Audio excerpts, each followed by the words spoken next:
Assalamualaikum warahmatullahi wabarakatuh. Jumpa lagi di pelajaran SKI. Alhamdulillah. Kalau yang kemarin belum mengerjakan tugas, yang kemarin masih males-malesan, segera tobat ya. Segera dikerjakan tugas-tugas yang kemarin belum diselesaikan. Karena memang tugas ini wajib dikerjakan. Kalau memang susah untuk mengerjakan secara online, nanti bisa langsung ke sekolah saja.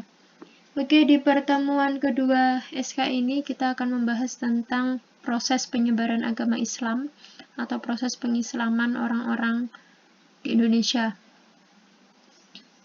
Ya, seperti yang kalian lihat di layar, jadi proses pengislaman orang-orang di Indonesia tidak dilakukan dengan peperangan ataupun dengan penaklukan daerah, tetapi dengan jalur perdagangan. Pedagang muslim di samping berjualan juga berdakwah. Secara umum, proses pengislaman atau proses penyebaran agama Islam di Indonesia nanti kita akan bahas di bawah. Selain itu, masuknya Islam ke Indonesia yang berjalan dengan lancar dan damai, tetap ada kalanya di mana penyebaran Islam itu harus diwarnai dengan cara-cara penaklukan. Hal itu pun terjadi jika situasi politik di kerajaan-kerajaan tersebut sedang mengalami kekacauan akibat perebutan kekuasaan. Penyebaran agama Islam di Indonesia itu dilakukan dengan berbagai media, dan penyebarnya itu dilakukan oleh banyak golongan seperti dari wali, alim ulama, para pedagang, dan guru. Namun secara global, Islam masuk ke Indonesia melalui dengan beberapa cara. Yang pertama yaitu dengan melalui ajakan, atau bisa kita sebut dengan cara berdakwah. Jadi kalau di sini ada pedagang yang singgah di beberapa daerah yang sampai berbulan-bulan di Indonesia, itu mengajak teman-teman dagangnya untuk mengenal dan memahami serta memeluk agama Islam. Melalui kegiatan baru ini, banyak penduduk yang tertarik dengan agama Islam dan kemudian menjadi pemeluk agama Islam yang taat. Selain itu, memang ada beberapa pendatang muslim yang singgah di Indonesia, itu yang memang benar-benar dan memang sengaja untuk berniat berdakwah. Penyebaran Islam melalui berdakwah itu bukan hanya dilakukan oleh pendatang dari luar Indonesia saja, melainkan santri yang mengenyam pendidikan di pesantren dan sudah mumpuni dalam ilmu agama dianjurkan untuk melakukan dakwah dalam menyebarkan agama Islam. Dan keturunan pedagang muslim yang menikahi pribumi Indonesia ada yang memang sengaja digembleng untuk menjadi pendakwah atau mengajak masuk Islam. Selanjutnya, melalui perkawinan. Para pedagang dari Arab, Gujarat, dan Cina yang tak jarang menikahi perempuan-perempuan Indonesia.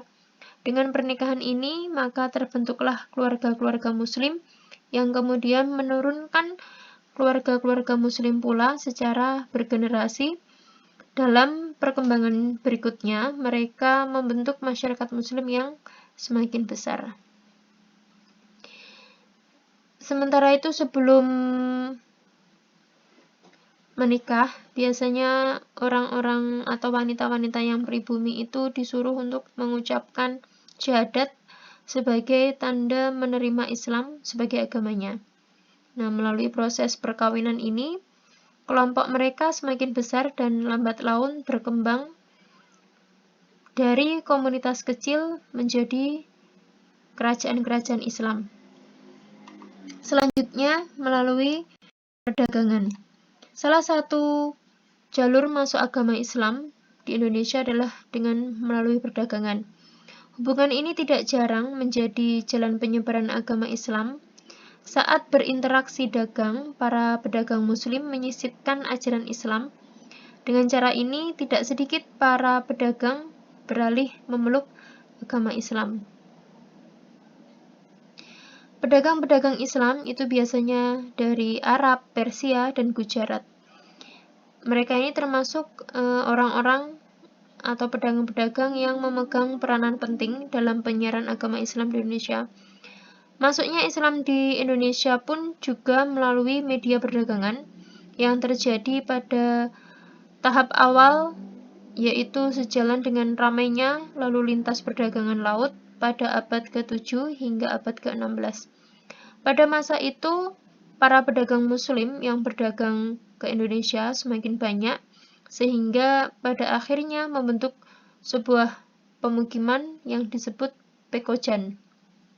Dari tempat inilah mereka saling berinteraksi dan berasimilasi dengan masyarakat setempat atau penduduk asli seraya menyebarkan agama Islam di Indonesia. Selanjutnya, melalui pendirian lembaga pendidikan Islam atau bisa kita sebut juga dengan pendidikan. Ya, penyebaran Islam melalui pendidikan ini dilakukan melalui pesantren-pesantren, khususnya oleh para kiai, yang dimana semakin terkenal kiainya yang mengajar di sebuah pesantren, maka semakin besar pula pengaruh pesantren di tengah masyarakat, di tengah-tengah masyarakat. Beberapa pesantren yang terkenal ya, yang ada di Indonesia itu ada pesantren Ampel Denta milik Sunan Ampel, kemudian ada pesantren Sunan Giri milik Sunan Giri yang kebanyakan muridnya yang berasal dari Maluku. Di samping mengajar di pesantren, para kiai juga sering kali menjadi penasehat para raja ataupun bangsawan. Nah, ini memang perlu dari segi pendidikan karena tujuan untuk mendidik anak-anak atau pribumi-pribumi yang mungkin awalnya belum tahu tentang agama Islam bisa menjadi tahu agama Islam, kemudian menjadi pribadi yang tangguh. Nah, lembaga pendidikannya itu seperti surau, monasah, pondok pesantren, dan lain-lain. Selanjutnya, melalui pendirian Kesultanan Islam oleh penduduk asli, ini bisa disebut juga sebagai dengan cara politik ya. Hal ini dilakukan karena sudah banyaknya penduduk asli yang memeluk agama Islam, seperti yang tadi sudah disampaikan. Jadi setelah ada perkawinan, kemudian bisa mendirikan pendidikan dengan Pekojan tadi, selanjutnya bisa mendirikan Kesultanan Islam. Nah, hal ini karena sudah banyaknya penduduk asli yang memeluk agama Islam, sehingga dibentuklah sistem kepemerintahan sebagai upaya untuk memenuhi kebutuhan hidup dan meraih cita-cita atau tujuan yang sama. Nah, selanjutnya, seorang raja yang mempunyai kekuasaan dan pengaruh yang besar serta memegang peranan penting dalam proses penyebaran Islam tersebut. Jika seorang raja itu memeluk agama Islam, maka rakyatnya akan memeluk agama Islam. Nah, dan setelah memeluk agama Islam, biasanya raja itu melakukan perluasan wilayah kerajaan yang diikuti dengan penyebaran agama Islam. Cara selanjutnya yaitu dengan cara kesenian. Ya, penyebaran agama Islam di Indonesia terlihat pula dalam kesenian. Kalau kita bisa melihat peninggalan-peninggalan seni terdahulu ya. Kalau kita melihat sekarang biasanya ada di masjid-masjid kuno yang ada di Demak, Banten, Cirebon, dan Aceh. Biasanya keseniannya itu dalam bentuk seni bangunan, seni musik, seni pahat, dan seni sastra. Selain 6 itu, ada juga beberapa pendapat yang menambahkan penyebaran agama Islam, yaitu dengan cara tasawuf. Penyebaran Islam dengan cara tasawuf ini tidak kalah penting. Tasawuf itu ajaran atau cara untuk mendekatkan diri kepada Allah. Nah, tasawuf lebih memudahkan orang yang telah mempunyai dasar ketuhanan lain untuk mengerti dan menerima ajaran agama Islam. Di samping itu, ajaran tasawuf ini memelihara unsur-unsur budaya sebelum Islam yang kemudian diteruskan dalam kehidupan Islam. Nah, sehingga Islam mudah diterima oleh masyarakat karena memang masyarakat Indonesia ini memang agak berbeda. Jadi memang yang dulu mungkin sudah pernah kenal tasawuf, kemudian dikenalkan tasawuf Islam itu seperti ini loh. Nah, ini siapa saja tokoh-tokohnya itu yaitu ada Hamzah Fansuri, ada Syamsuddin